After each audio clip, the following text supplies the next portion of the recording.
Okay, so this is my bag of chestnuts that I inoculated with grain spawn on the same date as I did yours, September 27th.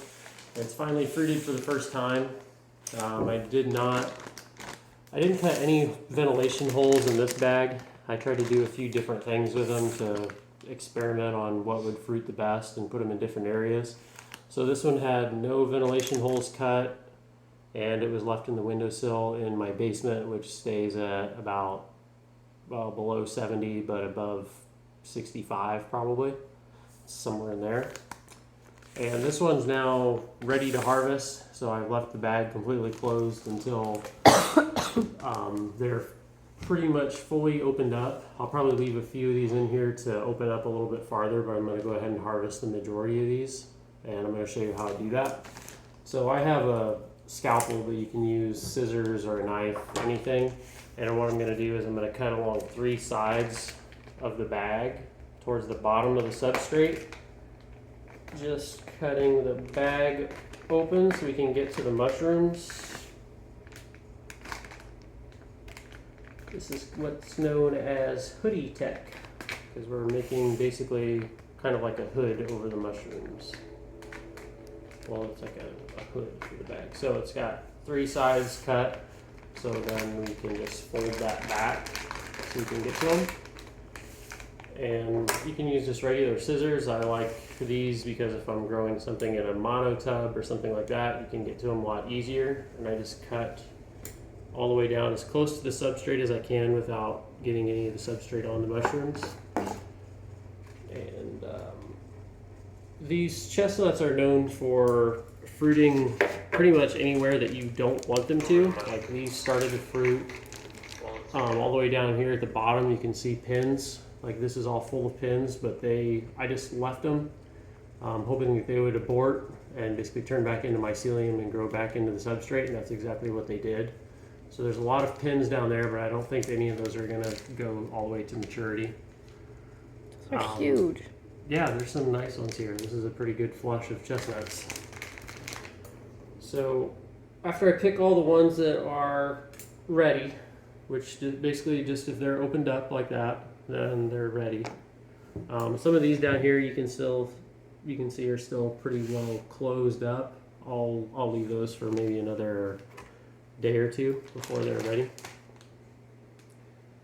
So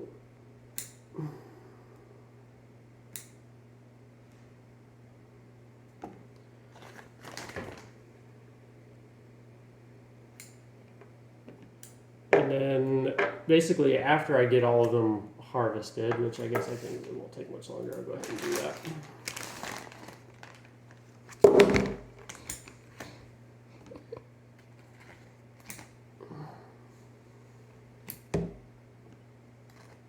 These, by the way, are Pholiota adiposa. They're not native to the United States. They grow in Europe naturally. We have other species of Pholiota that do grow wild here, but none of them are edible. I found some in our woods that they looked a lot like this, but they had very scaly caps, more scaly than what these are even. But I looked them up and they are supposedly not edible. These can cause some digestive, like stomach upset in some people I've read, but I've eaten a lot of them and haven't had any issues with them. These scissors, by the way, are actually for cleaning out aquariums, for trimming the weeds in the aquariums. I got these on Amazon. They've been super handy for harvesting mushrooms. This one is actually opened up. It's just small.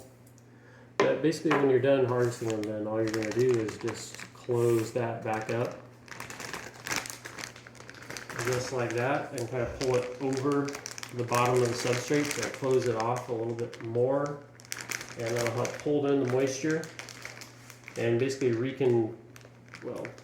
recreate the same environment that the mushrooms grew in originally, and I'll just put them right back where they were and just wait for a second flush, and basically they'll grow just like that again.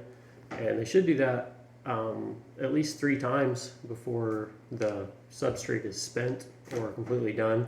And by that time, you'll be able to tell it'll be a lot lighter and a lot less dense. And then then you can just throw it in your compost pile, and it's pretty well done for. Although I've had some that I thought were completely done, and I set them out in our compost pile, and they grew again outside. So that's all there is to it. If you're concerned about them drying out, you can put a rubber band around this to hold that on there a little tighter. Because right now they're going to get a little bit more air than what they were getting before. But as long as they're in somewhat of a high humidity area, they should do just fine.